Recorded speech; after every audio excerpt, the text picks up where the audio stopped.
السلام علیکم class 8 government of India act 1919 ہم آج پڑھیں گے جو کہ آپ کا سیکنڈ لاسٹ ٹاپک ہے۔ اس نئی صورتحال میں برطانوی حکومت نے طالبات 1919 میں نمائندہ حکومتوں کے لیے مزید اصلاحاتی تجاویز پیش کی، ٹھیک ہے، جو کہ برطانیہ کی طرف سے ہندوستانیوں کے لیے ایک اہم جو ہے وہ اعلان تھا۔ اس ایکٹ میں سیکرٹری برائے مملکت ہندوستان ایڈورڈ مونٹاگو اور وائسرائے کی رپورٹ میں تجویز کردہ اصلاحات کو مجسم بنایا گیا۔ اس قانون نے 1919 سے 1929 تک 10 سال کا احاطہ کیا۔ فلاح استبداد پسندی کے خاتمے کی نمائندگی کی گئی اور طالبات ساتھ ہی ساتھ ہندوستان میں ذمہ دار حکومت کی ابتدا بھی ہوئی۔ یہ ایکٹ ہندوستانیوں کو سلطنت کے اٹوٹ انگ کے طور پر ہندوستان میں ذمہ دار حکومت کے لیے ترقی پسند احساس کے ایک اقدام کے طور پر جو ہے پیش کیا گیا تھا، ٹھیک ہے۔ اس ایکٹ کے مطابق 47 سیکشنز ہوں گے اور 5 شیڈیول جو ہے وہ شامل ہوں گے، اور یہ ایکٹ جو ہے قانونی انداز میں لکھا جائے گا، اور ایسا ہی ہوا تھا، یہ ایکٹ قانونی انداز میں لکھا گیا تھا۔ اس ایکٹ نے طالبات انتظامی تبدیلیاں متعارف کی۔ اس نے گورنر اور صوبائی گورنر کے ادارے بنا کر ہندوستان کے لیے ایک وفاقی ڈھانچہ پیش کیا۔ 11 صوبے بنائے گئے اور کچھ محکموں جیسے کہ صحت عامہ، تعلیم، بھارتی قانون سازوں کے لیے جو ہے وہ رکھے گئے تھے۔ طالبات بیشتر اسکالرز کے مطابق اس قانون کو اہم پابندیوں کے باوجود بھی ہندوستان میں خود حکومت قائم کرنے کی پہلی کوشش کے طور پر دیکھا جاتا ہے۔ جب ایڈورڈ مونٹاگو نے نئے secretary of state for India کے طور پر نیول چیمبرلین کی جگہ لی تو یہ طے کیا گیا طالبات کے فیصلہ سازی میں ہندوستانیوں کی شرکت بڑھانے کے لیے مزید اصلاحات کی جائیں۔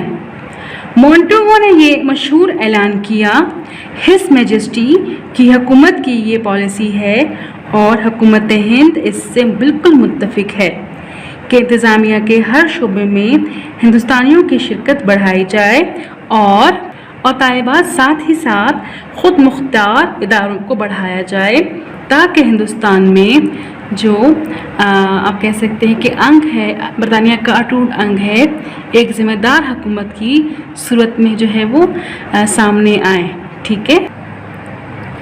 سیکرٹری آف اسٹیٹ مونٹاگو اور وائسرائے نے تجویز آگے بڑھا کر 1919 کے گورنمنٹ آف انڈیا ایکٹ کو جو ہے وہ لاگو قرار دے دیا۔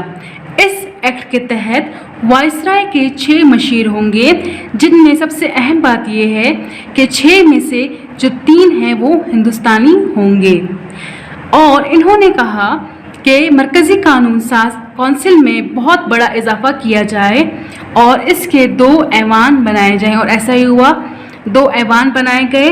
جو پہلا تھا اسے کہا گیا قانون ساز اسمبلی اور دوسرا ہے اسے کہا گیا کونسل آف اسٹیٹ۔ قانون ساز اسمبلی طالبات اس کے جو ارکان ہیں ان کی تعداد تھی 144 جو کہ صوبوں سے منتخب ہوتے تھے، ٹھیک ہے، اور کونسل آف اسٹیٹ یا ایوان بالا جسے کہا جاتا ہے اس کے ارکان جو ہے ہندوستانی ریاستیں منتخب کرتی تھیں، اور طالبات اس کی تعداد صرف 60 تھی۔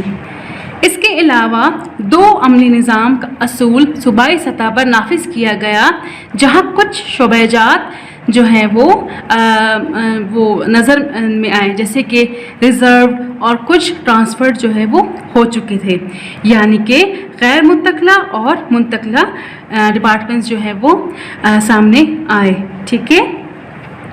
صوبائی کونسل کو انتقال شدہ شعبہ جات یعنی کہ ڈپارٹمنٹس، محکمے جس میں آتا ہے تعلیم، زراعت، صحت، مقامی حکومتیں اور رفع عامہ کے ادارے دیے جائیں گے۔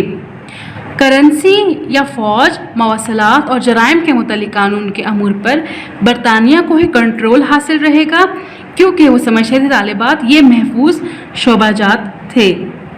انہوں نے یہ کہا کہ ووٹ دینے کا حق کا جو دائرہ ہے وہ وسیع کیا جائے اور ایسا ہی ہوا کہ دائرہ وسیع ہو گیا اور ہر جو ہے وہ ووٹ ہندوستانی دے سکتا تھا، لیکن ووٹ دینے کا معیار بھی، ووٹ دینے کی اہلیت کا معیار بھی جو تھا وہ جائیداد اور ادا شدہ ٹیکس پر مشتمل تھا یا منحصر تھا۔ ہندوستانیوں کے جو مسلمان، سکھ اور عیسائیوں کے لیے تمام صوبائی قانون ساز اسمبلیوں میں مخصوص نشستیں قائم کی گئیں، ٹھیک ہے۔ اور پھر اس کا نتیجہ یہ ہوا طالبات کہ دو عملی نظام کے حکومت برطانیہ نے 1919 کے گورنمنٹ آف انڈیا ایکٹ کے ذریعے برصغیر میں متعارف کروا دیا۔ اس نظام کے تحت ہندوستانیوں کو برصغیر کی حکومت میں شامل بھی کیا گیا، جو کہ ایک بہت بڑا، بہت اہم فیصلہ تھا، ٹھیک ہے۔ دو عملی نظام کی حکومت میں انتظامیہ کے مختلف شعبوں اور کونسلوں اور وزراء میں تقسیم کیا گیا، اور ان شعبوں میں کچھ ایسے تھے جو ہندوستانی نمائندوں کو منتقل کیے گئے، جو ہندوستانیوں کو منتقل گئے۔ ان میں کون کون سے محکمے تھے؟ صحت کا تھا، زراعت، جنگلات، رفاع عامہ کے ادارے شامل تھے۔ دوسرے اہم ادارے جو تھے انہوں نے اپنے یعنی کہ برطانوی حکومت نے محفوظ کر رکھے تھے، جس میں عدلیہ، پولیس اور قانونی فوج امور کے ڈپارٹمنٹس یا ادارے شامل تھے، ٹھیک ہے۔ یہ تھا ہمارا آج کا ٹاپک طالبات۔ جو ہمارا نیکسٹ جو ٹاپک ہے وہ لاسٹ ٹاپک ہے، اس میں ہم نے اہم نکات پڑھنے ہیں اور جو سبق کا مشقی کام کرنا ہے۔ تب تک آپ لوگوں نے یہ ٹاپک جو ہے یاد بھی کرنا ہے، کیونکہ آپ کے بورڈ میں جو ہے وہ جو ہے تاریخ کے حوالے سے یہ اہم ایونٹ سے اہم جو ہے وہ ٹاپک ہے، تو یہ ضرور یاد کریے گا اور ضرور پڑھیے گا، ٹھیک ہے۔ اپنا خیال رکھیے گا۔ اللہ حافظ۔